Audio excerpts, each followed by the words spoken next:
BPC-157, probably my most widely used peptide. It has a whole host of different effects, okay? It upregulates the growth hormone receptor on tendons. It stimulates angiogenesis, so it helps bring new blood flow into an area that might be devoid of blood flow. It's an anti-inflammatory, it's immunomodulatory, it increases nitric oxide production. Again, this is that pleiotropic effect. It's this whole bunch of other stuff that basically then the body can take what it needs and do what it wants with it, okay? I started cytoprotective because this is how I personally think of BPC working the most, okay? Cytoprotective basically just means it is going to protect a cell.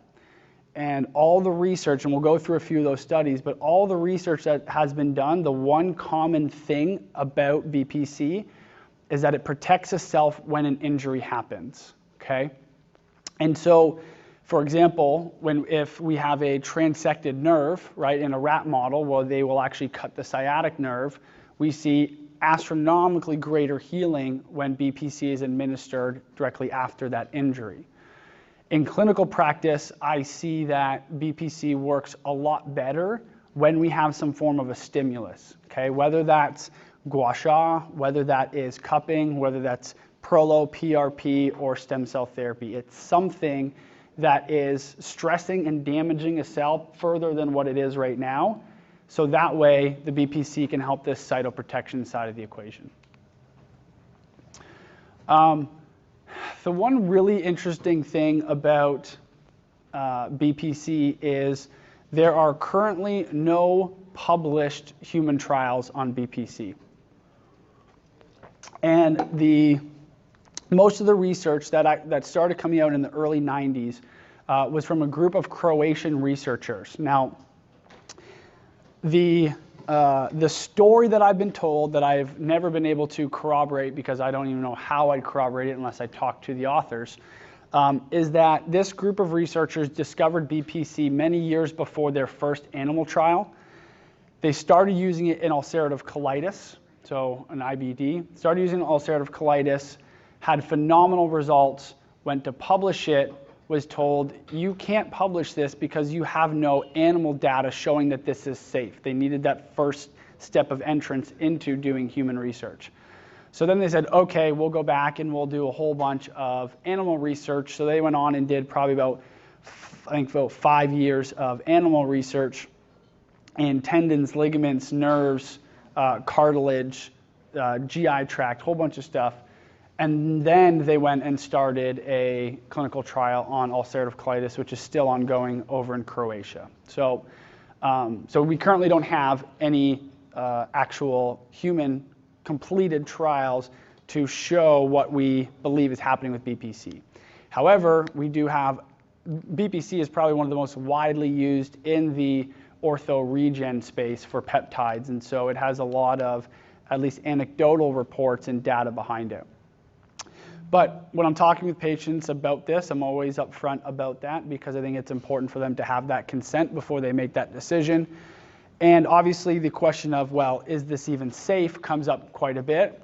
And this is generally what I talk about, is that the LD50, which is the dose that 50% of the population that takes this dose would die, so that's commonly used in research to look at toxicity, is greater than 125 grams in a human when you calculate it out, okay? Most of the time, our dosage is like 500 micrograms, upwards of 1 milligram a day. If we're doing intra-articular, we might do like 2 milligrams. So this is like an astronomical magnitude higher than what the LD50 would be. So we do have a little bit of peace of mind there. This here was the first animal study. And again, you'll always, unless I forgot it on the slide, but almost every slide I'll include what type of research it was, so that way you guys don't walk away thinking all this was human research, when in reality this was rat research. So here is the first study, 1993, on BPC. The other thing you'll start to learn about peptides is that a lot of this research has been around for a very long time. It just hasn't been in the US or Canada very long. Okay, a lot of it's over overseas, Russia, Croatia, some from Sweden. They found a stronger interest than we did.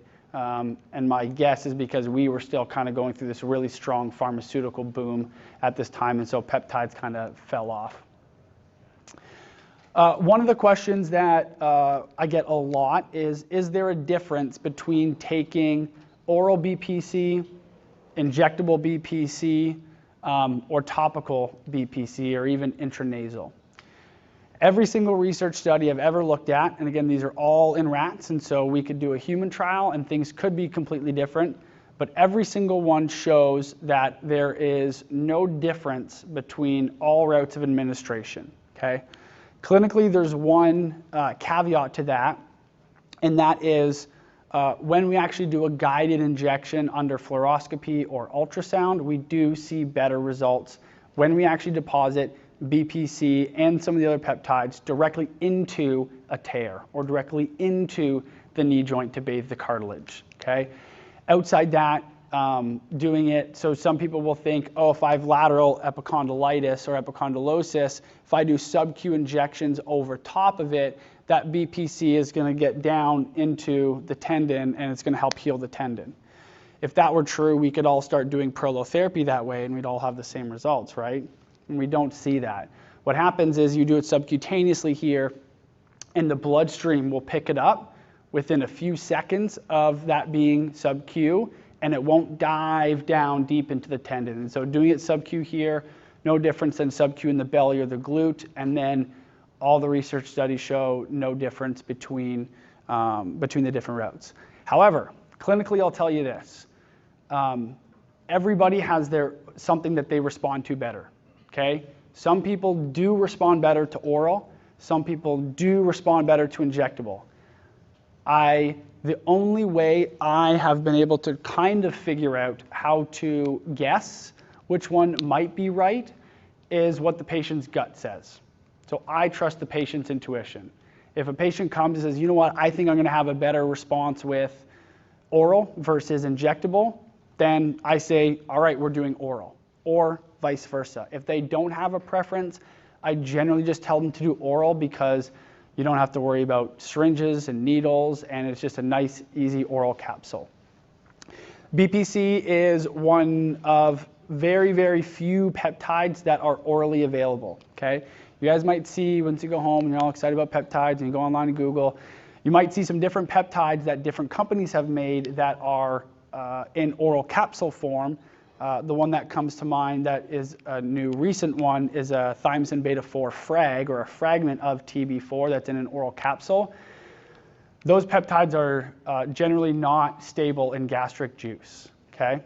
The reason that BPC is stable in gastric juice is because BPC in us is naturally found in gastric juice, okay? So it's already stable there because that's where we produce it and that's where it resides. And originally, before these were all synthetically made with an amino acid sequencer, they actually used to isolate it from gastric juice. Okay, that's how they made the first peptide.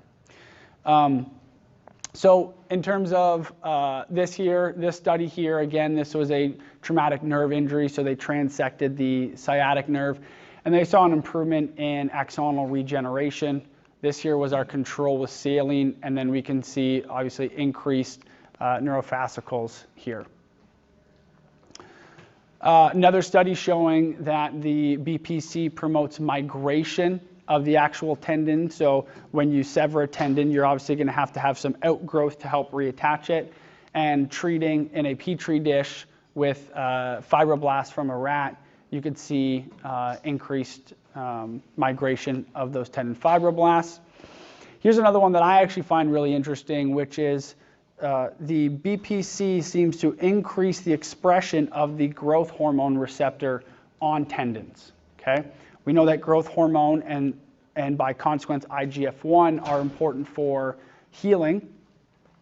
And so this is one of those mechanisms that I was telling you about where it's like, hey, this is not trying to force a pathway.